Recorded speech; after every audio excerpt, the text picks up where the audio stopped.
Ay, halika.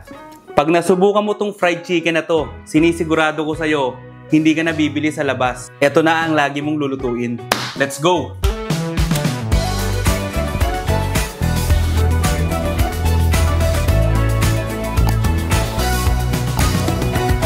Guys, ito lang yung ginamit kong manok ha. Boneless chicken thigh. Okay, pero kung ano yung part na gusto nyo, pwede nyo namang gamitin din.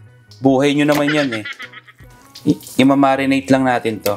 Marinate pa o marinade? Ano tama? Babad. Babad. O, ibababad lang natin to. Yan.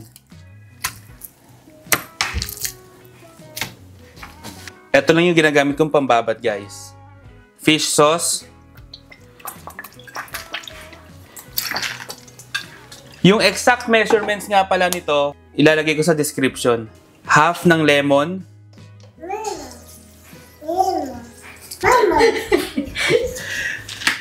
Tapos ito, paprika, onion powder, and garlic powder. At mayonnaise. Ayan. Baka magtanong kayo, bakit mayonnaise? Eh, gusto ko eh. Hindi, kasi nakakadagdag yan, pampa-crispy at saka ano mo yung para moist? Basta nakakadagdag to, pampa-crispy at saka pampasarap pa sa ating fried chicken. Mga 2 kutsara lang. O, tapos haluin nyo lang.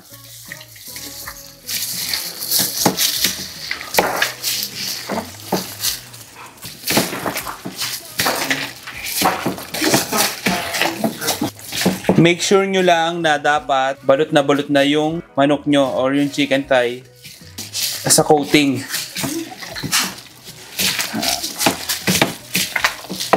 That's it. Tapos, kung nagmamadali kayo guys, pwede nyong ibaabad to for 30 minutes. Pero mas maganda, syempre, kung mas matagal, 4 hours or overnight. Tapos gawa naman tayo ng dry butter. Yan. Flour, cornstarch, baking powder. Yung eksaktong sukat nito guys, tingnan nyo na lang sa description ha. Ito, ganun din.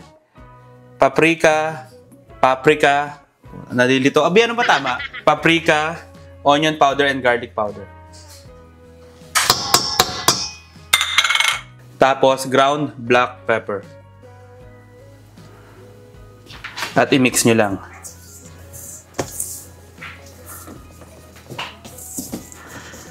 Hindi na ako naglalagay ng salt, guys, kasi meron ng fish sauce yung manok. Baka naman maglasang dagat yun. Baka sumobrang alat.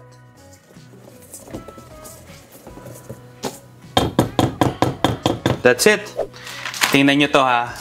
Dito nyo malalaman kapag pwede na yung mantika nyo.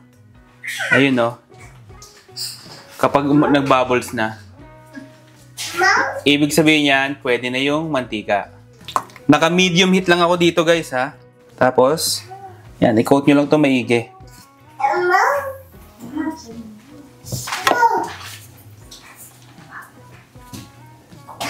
Ayan, tapos ipagpag nyo lang. Tapos prituhin nyo. That's it.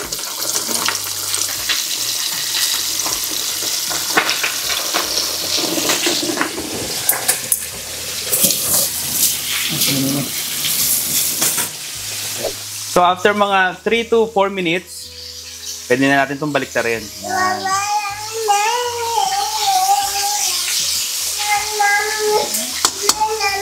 Kapag ganito na yung kulay guys, niluto ko lang to siguro mga 5 minutes bawat side.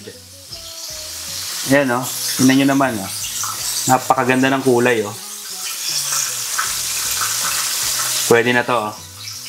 Lalagay ko lang dito sa rack para yung mantika tumulo.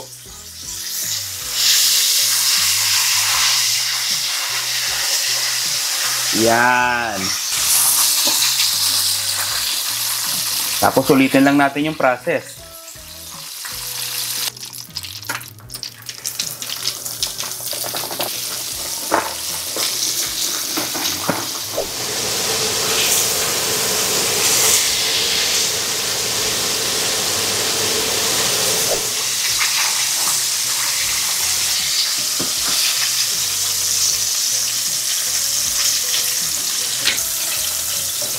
Okay guys, gawa naman tayo ng gravy.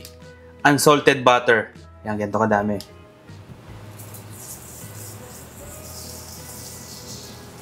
Tapos 3 tablespoons of flour.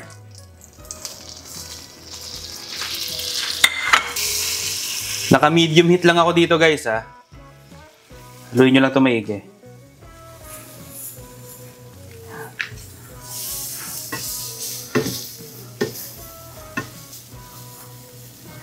Two cups of water.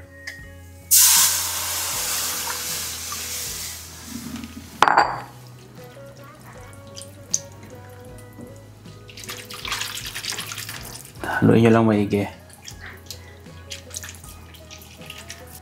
Tapos guys, ito yung gamit ko ha.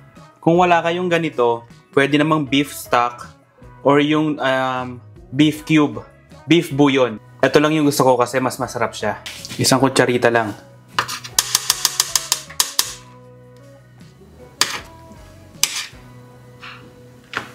Tapos 1 tablespoon of soy sauce.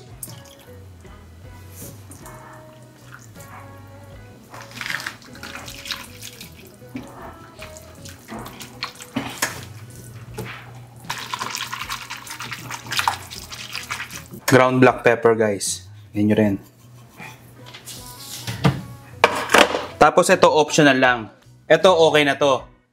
Kung gusto nyo maglagay ng thyme, lagyan nyo. Pero kung ayaw nyo, wag. Optional lang yan. Tapos ito rin optional. Lemon juice.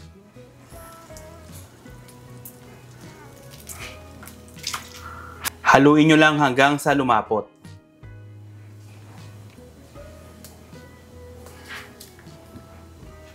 Magdadagdag lang ako ng konting soy sauce guys, okay? Kasi medyo matabang eh. Yan, konti lang.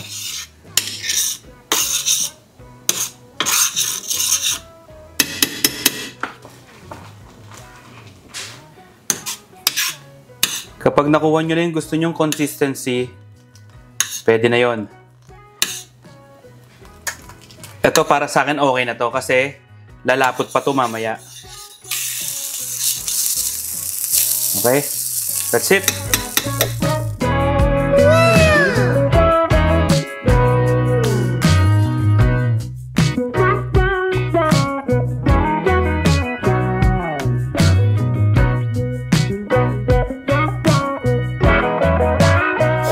Di ba napakadali lang?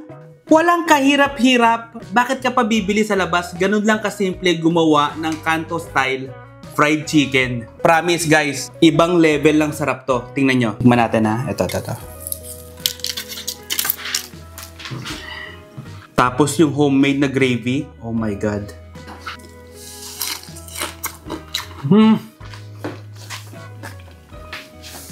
Ang tindi.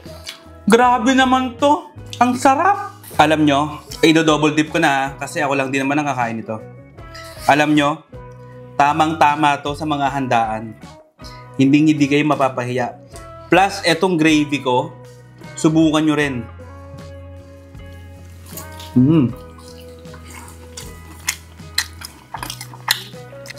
Napaka-juicy, tender, crispy. Ang grabe to. Ang sarap talaga. Yung loob, luto. Yun nyo. Ang sarap.